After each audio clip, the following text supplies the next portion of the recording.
Buenas tardes a todos. Gracias por sintonizarnos una vez más, si se puede decir de esa manera, ¿no? Sí. Vamos a seguir con un estudio que empezamos hace 2 semanas, ¿verdad?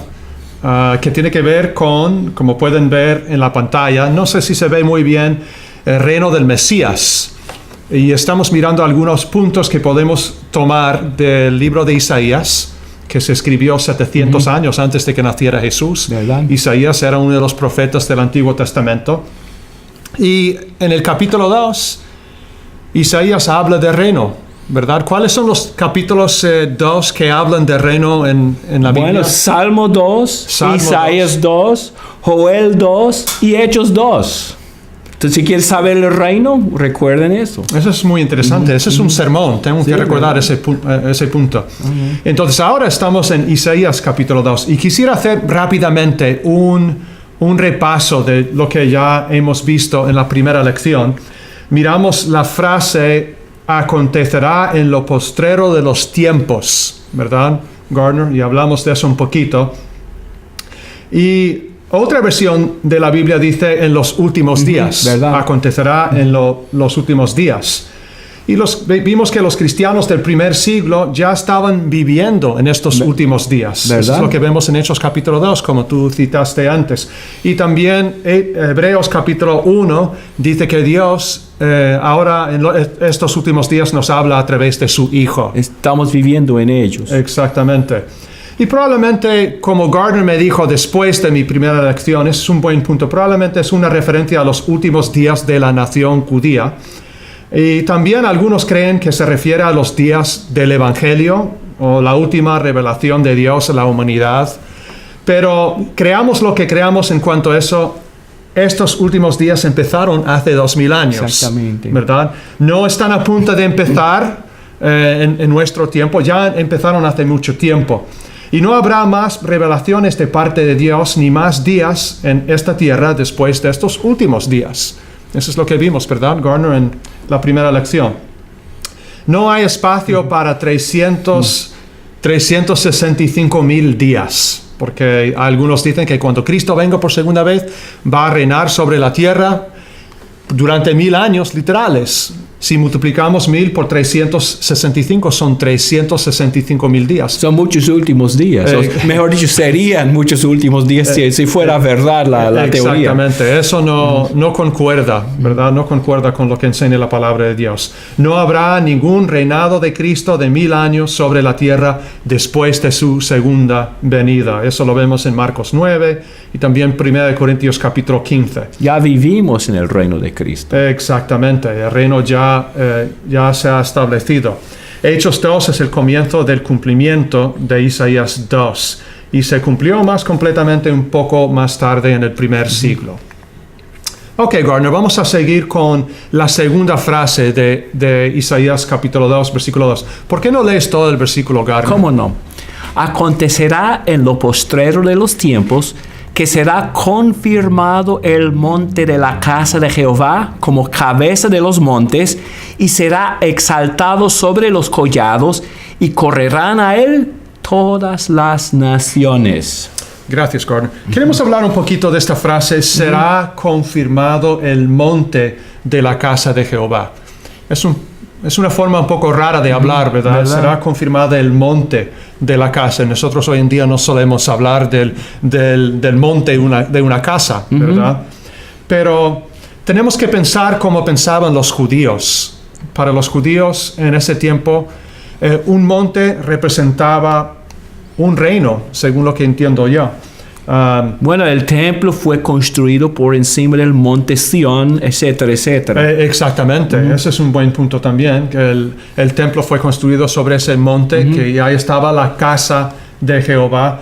Pero para los judíos el monte significaba un reino, y como vamos a ver más adelante, que esta casa, este monte de la casa de Jehová iba a ser confirmada como cabeza de los montes. Sería mucho más grande que los demás reinos. Pero vamos a hablar de ese punto más adelante.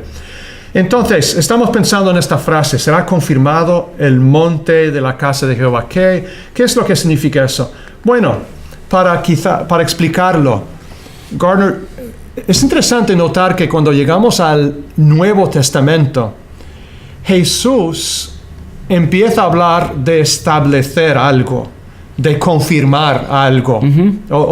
Podríamos usar otros sinónimos por confirmar, ¿verdad? En vez de confirmar, pues establecer, edificar, construir. Y llegamos al Nuevo Testamento y aquí Jesús está hablando de eso, ¿verdad? Sobre todo en Mateo, estoy pensando en Mateo capítulo 16, que no tengo aquí en la pantalla, sí. Gardner. Mateo capítulo 16. ¿Ustedes se acuerdan que Jesús tuvo una conversación muy interesante con sus discípulos, con los apóstoles?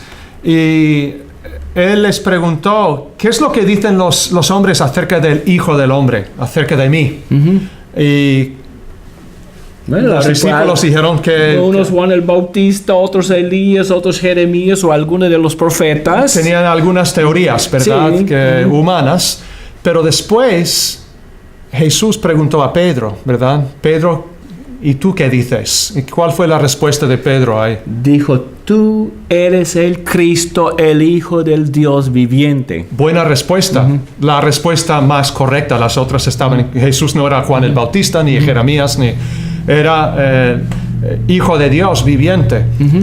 Y después llegamos al versículo 18 y Jesús más o menos dice, bien dicho, Pedro. ¿Y qué es lo que sigue, Gardner? Dice, yo también te digo que tú eres Pedro y sobre esta roca edificaré mi iglesia y las puertas del Hades no prevalecerán contra ello.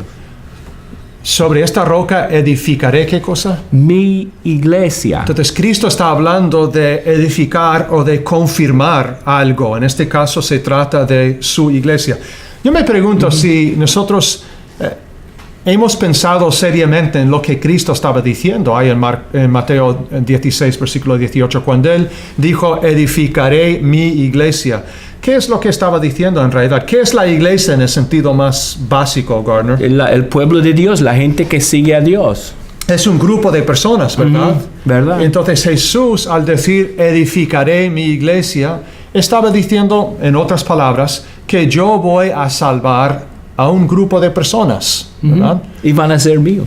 Exactamente, me van a pertenecer. Voy a salvar a un grupo de personas y me van a pertenecer. Eso en realidad es la iglesia, se compone de personas. Pero Cristo prometió hacer esto cuando llegó a la tierra. Y lo interesante es que, ¿qué es lo que dice la última parte del versículo después de edificaré mi iglesia, Gardner? Las puertas del Hades no prevalecerán contra ella. ¿Qué es lo que significa eso? Las puertas del Hades. La muerte. El Hades fue el lugar, según los griegos, de los muertos. Exactamente. Y quizá la idea aquí es la muerte no va a impedir que sea establecida. Perfecto, sí. Ni aún la muerte podrá impedir el establecimiento y que este reino iba a perseverar, seguir perseverando. Ni aún la muerte iba a poder. Quizá la muerte de Él no iba a impedir eso. Entonces, estamos hablando de algo bien confirmado, ¿verdad? Algo bien estable. Tal como dice este versículo, será confirmado el monte de la casa de Jehová. No iba a desvanecer, no iba a desaparecer como los otros reinos. Iba a ser confirmado de verdad. Y ahora estoy pensando en otro texto, Gardner, que está ahí en la pantalla. En 1 de Corintios capítulo 3 y el versículo 11, que tampoco está en la pantalla. Muy bien. 1 de Corintios capítulo 3 y el versículo 11. Creo que habla este texto de la firmeza de este monte de la casa de Jehová que iba a ser establecido en el tiempo de Jesús. Muy bien, dice... Poco después de Jesús. ¿Verdad? Aquí, porque nadie puede poner otro fundamento que el que está puesto, el cual es Jesucristo. Ahora, ¿quién es el único fundamento de la iglesia? Jesucristo. De este reino. Jesús. ¿Es un fundamento firme? Sólido, base firme, nos da una ancla firme. Lo más firme posible, ¿verdad? Si el fundamento es Cristo Jesús, Jesucristo, es lo más firme del mundo entero, del universo entero, ¿verdad? ¿Verdad? Si eso no es ser confirmado el monte de la casa de Jehová, yo no sé qué es. Cristo prometió reunir un grupo salvar a un grupo de personas que serían suyas, que ni la muerte iba a poder prevalecer contra estas personas salvadas, y sabiendo la razón por la cual nadie iba a poder demoler, si se puede decir de esa manera, esta casa, es que Cristo es el mismo fundamento. Dios mismo es el creador del universo. El creador del universo es el fundamento de esta iglesia, de este reino que se iba a establecer. Y se estableció. Y otro texto que enseña muy bien Gardner, el hecho de que esta casa iba a ser, este monte iba a ser confirmado, es Hebreos capítulo 12 y el versículo 28. Hebreos capítulo 12 y el versículo 28. Otro texto muy bueno que habla de la naturaleza de este reino. ¿Cómo era?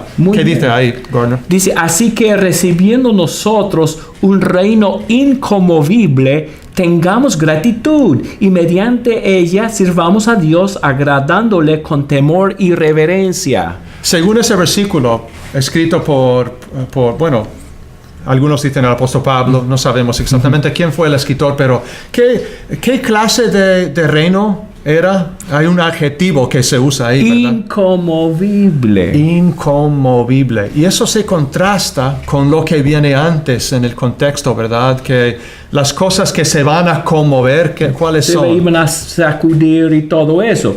Así son los reyes del mundo. Pensamos en el Imperio Romano. ¿Dónde está el Imperio Romano? Pensamos en el reino de los babilonios. ¿Dónde está? Todos, y por esta razón también, apartándome un poco, damos muchas veces mucha importancia a la política. ¿Y quién tiene el poder político? Eso todo va y viene, pero el reino de Dios sigue en pie. Así es, amén. Así es. Y hasta incluso los planetas, las estrellas, el universo mismo se va a conmover, se va decayendo. Se está decayendo, pero en el día final, ¿qué va a pasar con toda esta creación física? Va a ser destruido. Según de Pedro, capítulo 3, ¿verdad? ¿Verdad? Pero el reino al cual pertenecemos nosotros es un reino inconmovible. Me gusta esa palabra. Un puntito también. Sí, por supuesto. No dice aquí, nosotros vamos a recibir un reino inconmovible en el futuro, y sino estaban recibiendo el reino inconmovible al recibir el reino de Cristo en sus corazones. Ya existía en el primer siglo y por supuesto existe hoy en día. Exactamente, ya existía en el primer siglo. No nos olvidemos de ese punto. Y Colosenses, como ya habíamos visto antes, no está aquí en la pantalla, pero habíamos visto en la primera lección en Colosenses capítulo 1, versículo 13, Pablo dijo, hablando de sí mismo y también hablando de las personas a las cuales escribía. ¿Qué es lo que dice ahí? Dice que el cual nos ha librado de la potestad de las tinieblas y trasladado al reino de su amado Hijo. Entonces, Dios nos ha trasladado.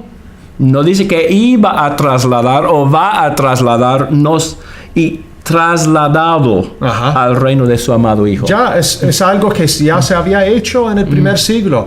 Pablo y los colosenses ya se encontraban en el reino de Cristo, porque el reino de Cristo ya se había establecido. Es un reino inconmovible. El monte de la casa de Jehová ya ha sido confirmado. Y Dios mediante vamos a seguir con esta serie en la próxima lección, el próximo punto de Isaías capítulo 2. Gracias una vez más por habernos escuchado. Dios te bendiga. Amén. Y que no se vayan, porque vamos a seguir con otra lección con el hermano Gardner, ¿verdad? Sí, si están especialmente escuchando por Facebook, ahí estamos en 5 minutos. Déjenos preparar el próximo mensaje. Dios te bendiga.